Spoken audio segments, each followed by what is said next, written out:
সোনা ব্যবসায়ী খুনে অভিযুক্ত রাজগঞ্জের বিডিও প্রশান্ত বর্মন, তার বিরুদ্ধে গ্রেফতারি পরোয়ানা জারি করেছে বিধাননগর পুলিশ। অনেকেরই প্রশ্ন, তিনি কোথায়, তাকে কেন গ্রেফতার করা গেল না? এদিকে বিডিওকে গ্রেফতার করে কঠোর শাস্তির দাবি তুলেছেন নিহত সোনা ব্যবসায়ীর স্ত্রী।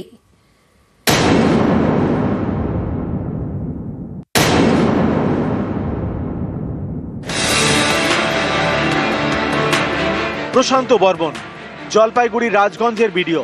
সল্ট লেকের দত্তাবাদে সোনা ব্যবসায়ী খুনে অভিযুক্ত। শুক্রবার রাতে তার বিরুদ্ধে গ্রেপ্তারি পরোয়ানা জারি করে বিধাননগর পুলিশ। অনেকেরই প্রশ্ন, বিডিওকে কেন গ্রেপ্তার করা গেল না, তিনি কোথায়?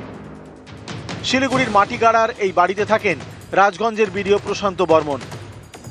শুক্রবার রাতে বাড়ির গেটে তালা, শনিবার সকালেও গেটে তালা।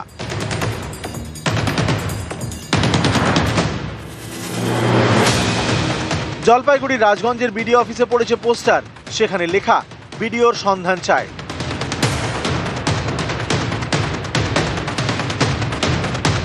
দাবাং ভিডিও রাজগঞ্জের প্রশান্ত বর্মন নিখোঁজ, দেখলে জানাবেন। নিহত সোনা ব্যবসায়ী স্বপন কামিল্লার স্ত্রীর দাবি, বিডিওকে দ্রুত গ্রেপ্তার করে কড়া শাস্তি দেওয়া হোক।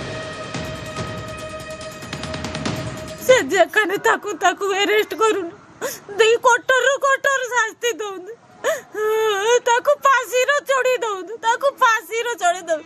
মোর স্বামী নির্দোষ, তাকে কালি কালি হত্যা করেছে, তাকে ফাঁসির চড়ুন। গত 30 অক্টোবর নিউটাউনের যাত্রাগাছি থেকে সোনা ব্যবসায়ী স্বপন কামিল্লার দেহ উদ্ধার হয়।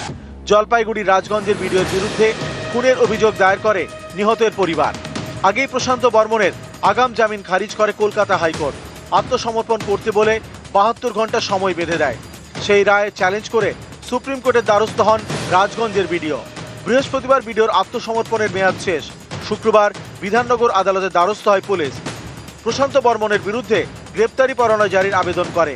সে আবেদন মঞ্জুর করে আদালত। এরপরেই বিডিওর বিরুদ্ধে গ্রেপ্তারি পরোয়ানা জারি করে বিধাননগর পুলিশ। নিউজ 18 বাংলা।